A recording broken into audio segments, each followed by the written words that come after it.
There's a phrase I really love, automotive masochism, and I've been saying it for years, and I doubt I invented it, but I hadn't heard anybody say it before I started using it. But it kind of has two different meanings. The first side of the coin is really in the cars that we choose to own and drive. We buy cars that are inherently unreliable, that are generally broken, that are pretty awful to use in the context of normal motoring. But we love driving, we love using the cars, and that makes us gluttons for punishment. But an event that's always been on my personal automotive bucket list is the Brock Yates One Lap of America.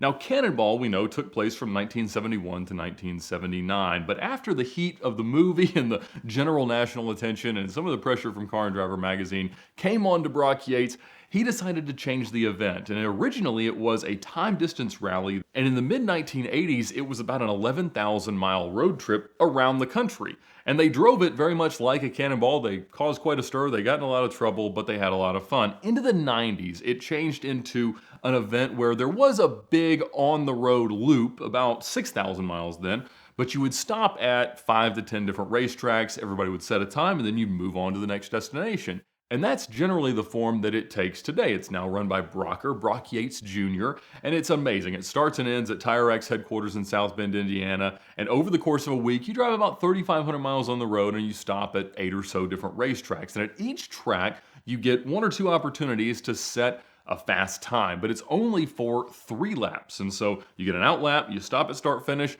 you drive your 3 laps, and you see who goes the fastest. And the range of cars that participate is very, very broad, and many people are bringing properly prepped race cars, whether they're Porsches or Corvettes or McLarens, high revving Hondas, things like that, and they are incredible. The field of cars that you see is amazing, but it goes all the way down to some very pedestrian cars. And I found in 2016 one of 12 Cannonball One Lap of America Edition 1985 Audi 4000S Quattros that Brumos Audi in Atlanta and Jacksonville built alongside Brock Yates. There were 12 of them made, and I bought number 1, originally planning to do the 2904 in the car, but I ended up not getting it ready in time for the next one. We took a limousine, and in 2018, Arnie Toman, Alex Roy, and myself drove it all the way across the country, overheating most of the way in the 2018 C2C Express, organized by Ben Wilson. So it was a great time, all in period-correct Cannonball cars, and the car was not fast. It made 110, maybe 120 horsepower brand new. It certainly doesn't retain all those horsepowers today, but we had an awesome time and a great trip. Now, in my garage sale, cleaning out everything back in October, I sold that car. It had sat in a museum for a couple of years. I obviously wasn't driving it all that much, and I got a lot of calls, a lot of interest in it, but I also got a lot of calls saying I should sell it to one particular person. And his name is Josh Pashas. He's got a shop in Pennsylvania called Nothing Leaves Stock, and he's a huge fan of One Lap, huge fan of Cannonball, aspires to do a coast-to-coast-to-coast run at some point, has a bunch of cool cars, but he loved the Audi, and he had to have it. So I was very excited to sell it to him, and he mentioned in purchasing the car that he wanted to run it in One Lap. And I said, I've always wanted to do it. If you happen to need an extra driver, let me know. I'd love to come along.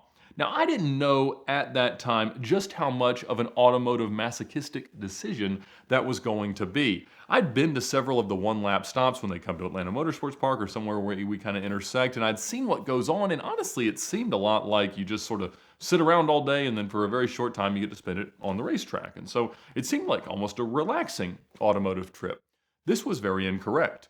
But I was on the list, he'd signed us up, Brock had accepted us as the number 55 entry for the 55-mile-an-hour speed limit sign, and yes, we decided to go.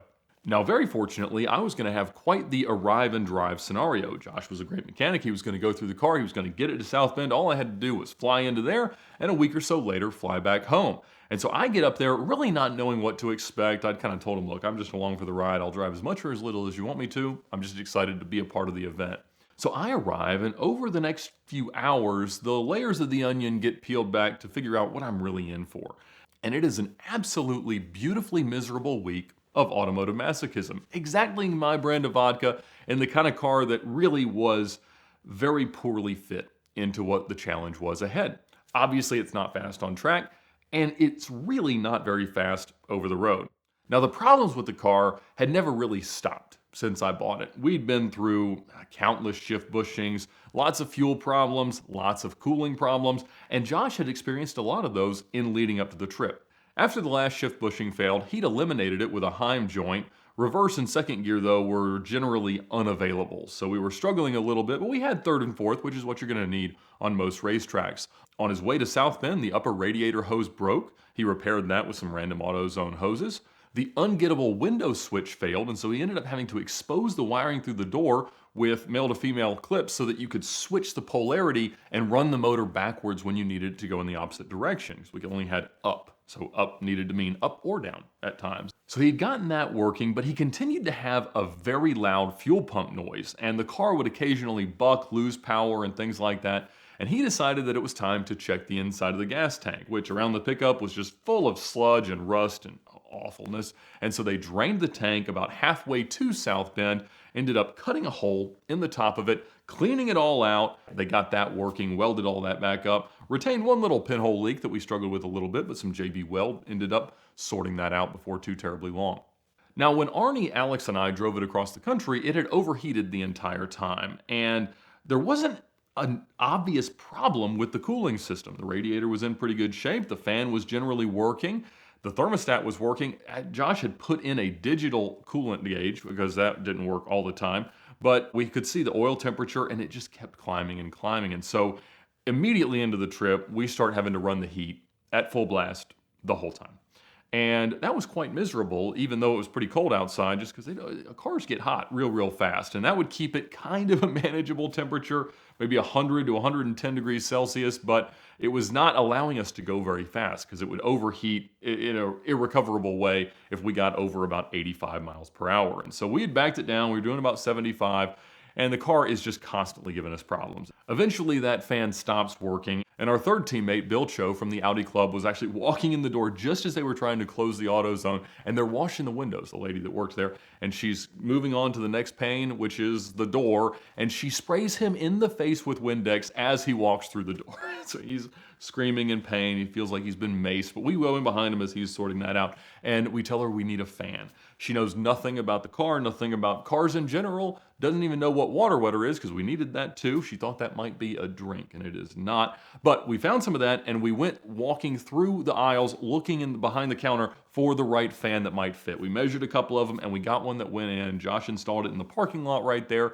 and we got the car cooling 10-20% better. Still not all that well. We couldn't go all that fast, but we were functional and moving along. At the next racetrack stop, during the first session, Josh was driving, and he broke one of the clips that's on the shift apparatus. And unfortunately, that meant that we only had one gear. And now we could get another one at a nearby Audi dealer, but Bill went out with a friend of his to get that. That was there spectating, fortunately, one of his college roommates.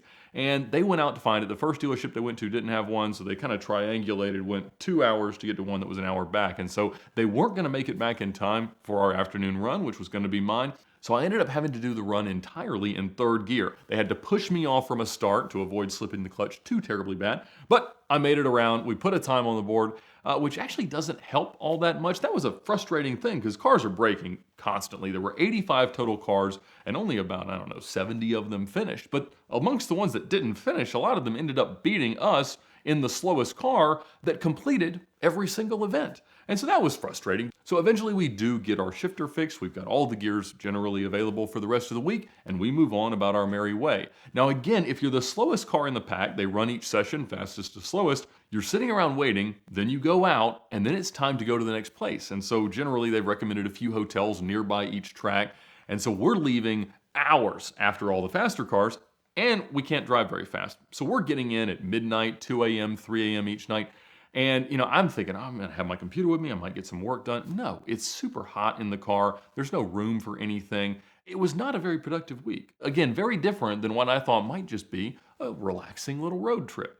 During one of the track stints, we managed to break the cruise control button, which was really a pitfall because as you're running the heat at full blast, it's catching your foot on fire. And so the ability to not have your foot on the throttle pedal was sorely missed. That was repaired with a spring and some tape. But that came back to life, which was very, very useful for the rest of the trip. The weirdest thing about the car, and again, something I couldn't figure out when I had it and we drove it across, is that certainly the car boils over a lot, but it also just consumes coolant. Without a bunch of white smoke coming out the pipe, without the head gasket being compromised, without the oil level rising, it just goes through coolant at the pace of about 2 gallons a day. I don't know where it goes. It's not dripping out of the bottom of the car, but we went through, I don't know, 10 or 15 gallons of coolant throughout the trip, and the car is constantly overheating. It only has like 1.5 gallons of capacity, but it will just be empty or be really, really low. And so that was a constant challenge, but it also started to drink a lot of oil. And in hard cornering, you can imagine this is not a great oiling system. The oil light's flashing at us a lot. The car's always unhappy, but we went through a few liters of oil.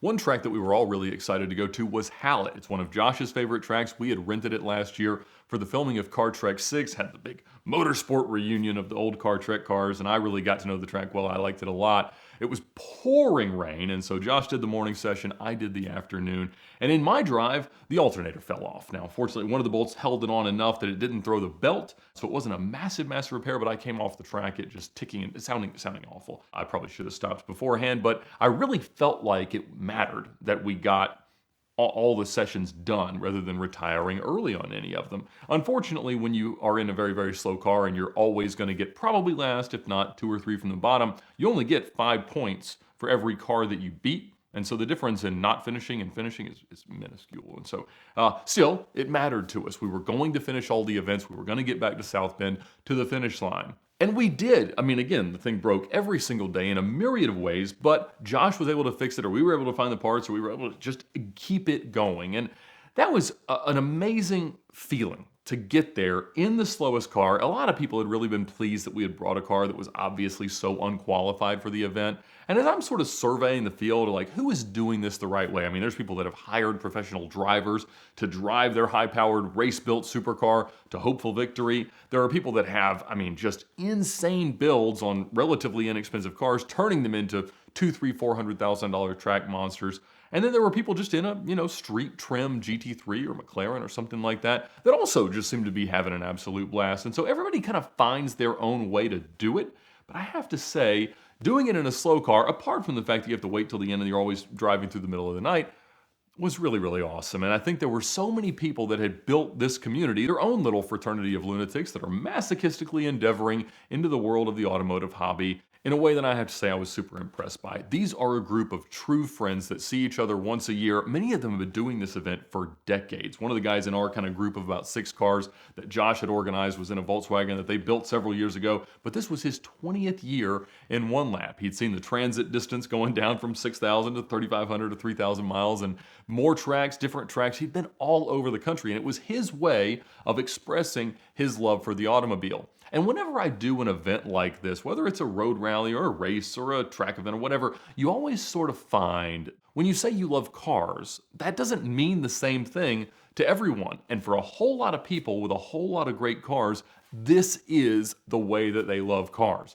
And I was very, very happy to have the privilege of being alongside them, to check it off my bucket list, to kind of celebrate the continuation of the Brock Yates legacy and what Cannonball stands for today. Now, we ended up actually winning an award. There's obviously class wins and overall wins, and we were not eligible for any of that. But there is an award for wretched excess, and it is a celebration of whoever exerts the most effort or spends the most money and has the least to show for it. And certainly, in the years of trying to prepare that car for proper road use and eventually track use, we had very little to show for it. We had made it all the way, and that is a rule for that award, is that you have to do all the things, but generally it's somebody who brings an excessive supercar and doesn't go all that fast because they're worried about breaking it. In this case, we couldn't go that fast because it was by no means a supercar, but we received this prestigious award, and I am super proud of it. I've got a duplicate coming. Josh has it with the car right now, but I'm going to get one for the back of the set. And it was just an awesome, awesome way to cap off an amazingly miserable week at the One Lap of America. We're here with a very special LaFerrari, and we've got a very special deal for you, our VINwiki audience today, from Glossit. Now, last year, too many of you responded, and you broke his website and its fulfillment process, so we've had to limit this one to just 5,000 units. But if you respond now, you're going to get their $150 graphene ceramic coating along with a $50 gloss enhancer detail spray to make the application easier than ever, along with an applicator, all for just $69.99. So check them out now at the link in the description below, and for just $69.99, get the best package of products we've ever been able to offer from Glossit.